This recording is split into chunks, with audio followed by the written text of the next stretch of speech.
राहुल। स्वागत है राहुल जी। नमस्कार मैडम। क्या नाम है आपका मैम?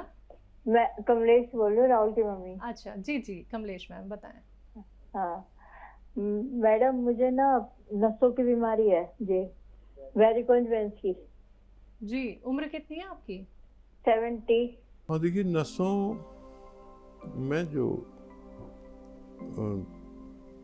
वेरिकोस वेन की परेशानी होती है, उसमें दो परेशानियां होती हैं। एक तो नसों का फूलना, नसें फूल के ऊपर को आ जाती हैं पाइप की तरह, और एक उनमें दर्द का होना। तो इसका यूनानी इलाज से दर्द तो जा सकता है, फूलना बंद नहीं हो सकता। उसके लिए ऑपरेशन कराना पड़ता है। तो अगर दर्द है और उससे निजात चाहती हैं तो गोंद सियाह, एक गोंद आता है जिसको गोंद सियाह या काला गोंद कहते हैं। शर्त यह है कि इसे असली लें और आधा आधा ग्राम 2 बार खाएं।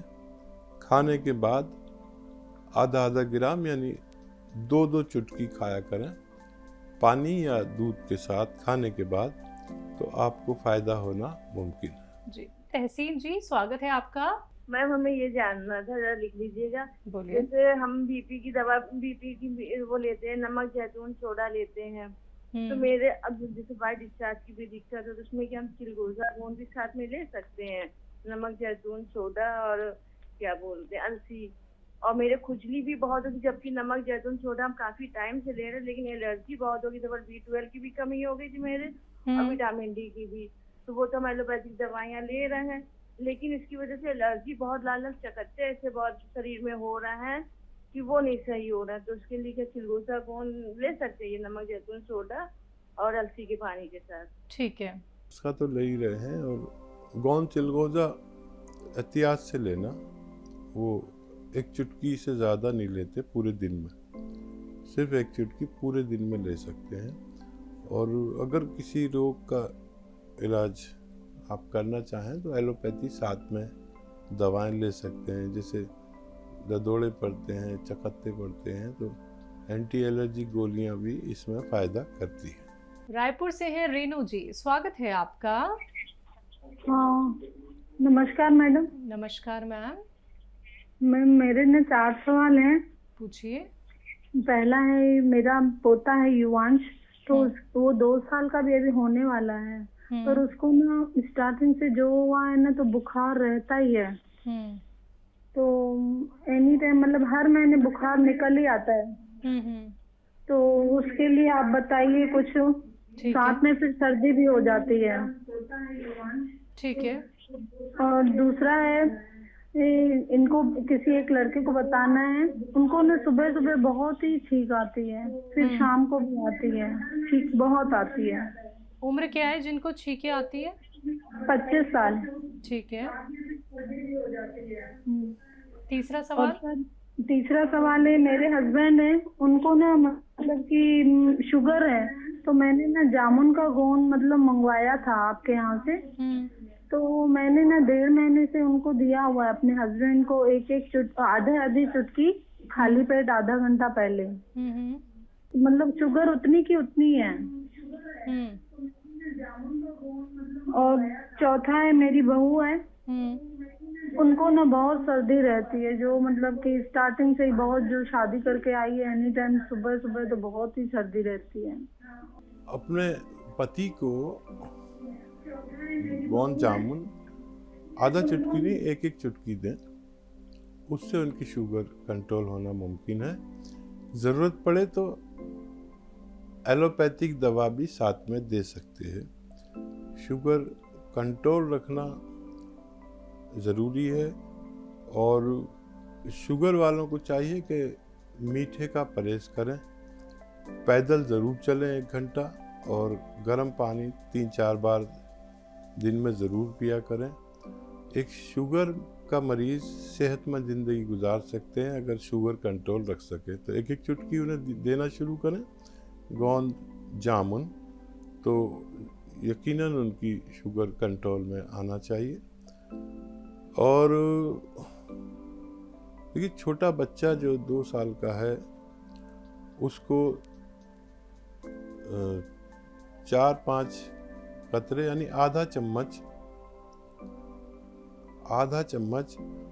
बादाम का अच्छे किस्म का तेल दूध में मिलाकर दिन में 1 बार या 2 बार पिलाया करें। और आपकी बहू और एक और जो 25 साल बच्चे हैं जिनको बहुत छींके और सर्दी और नज़ला ये सब रहता है, उनके लिए एक नुस्खा लिख लीजिए। देखिए, सपिस्तान एक दवा का नाम है। सपिस्तान और एक दवा का नाम है, उन्नाब एक दवा का नाम है। 2 दवाएं हो गई, सपिस्तान, उन्नाब और अलसी। अलसी भी महिलाएं अक्सर जानती हैं अलसी क्या होती है, नहीं तो आप सर्च कर लें अलसी कैसी होती है, क्या होती है। सपिस्तान, उन्नाब, अलसी 100 ग्राम खरीदें और इसमें 30 ग्राम पीपले या हिंदी में कहते हैं पीपला मूल, जो गरम मसालों में आपके एक 1.25 इंच की एक लंबी सी बड़ी खूबसूरत फाइल होती है, उसे पीपला मूल या पीपले कहते हैं। ये 30 ग्राम मिलाएं। बाकी सपिस्तान, उन्नाब, अलसी 100 ग्राम और उन्नाब की गुठली निकालकर फेंकनी होती है। फिर इसको पाउडर बना लें। 1 चम्मच सुबह खाली पेट गर्म पानी से मरीज़ को खिलाएं और 1 चम्मच रात को सोते वक्त गर्म पानी से इसका पाउडर खिलाएं, तो सर्दी के, छींकों के, बलगम के और बुखार के मर्ज से निजात मिलना मुमकिन है। स्वागत है आपका। हेलो जी सर। हाँ, हकीम सलमान बोल रहे हैं? जी, मैं हाजिर हूँ, बताइए क्या सवाल है। अस्सलाम वालेकुम। आदाब। इलियास बोल रहे हैं, इलियास शाहजहानपुर से। जी इलियास भाई, इरशाद। लीवर के पास में जो दर्द हो रहा है।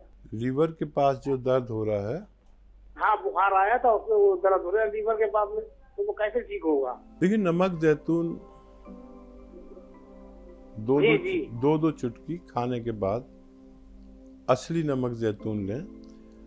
लीवर असल में जब लीवर परेशानी में आता है तो ये इस पर सूजन आ जाती है, ये बढ़ जाता है।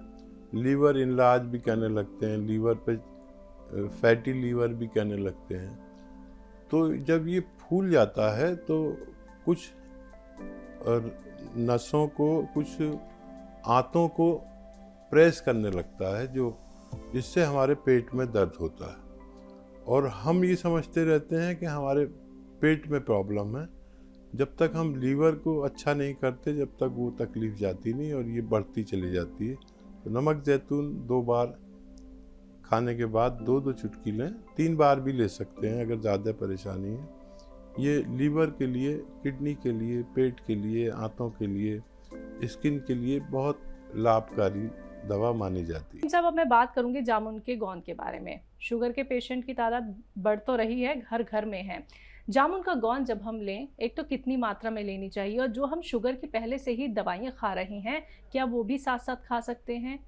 और जो लोग इंसुलिन ले रहे हैं, तो क्या उनकी वो इंसुलिन छूट सकती है?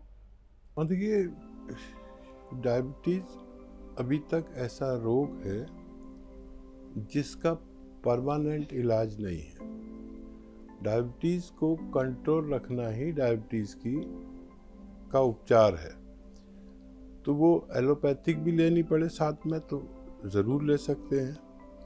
और ये गोंद, जो जामुन का गोंद है, ये 1-1 चुटकी 2 बार ले सकते हैं।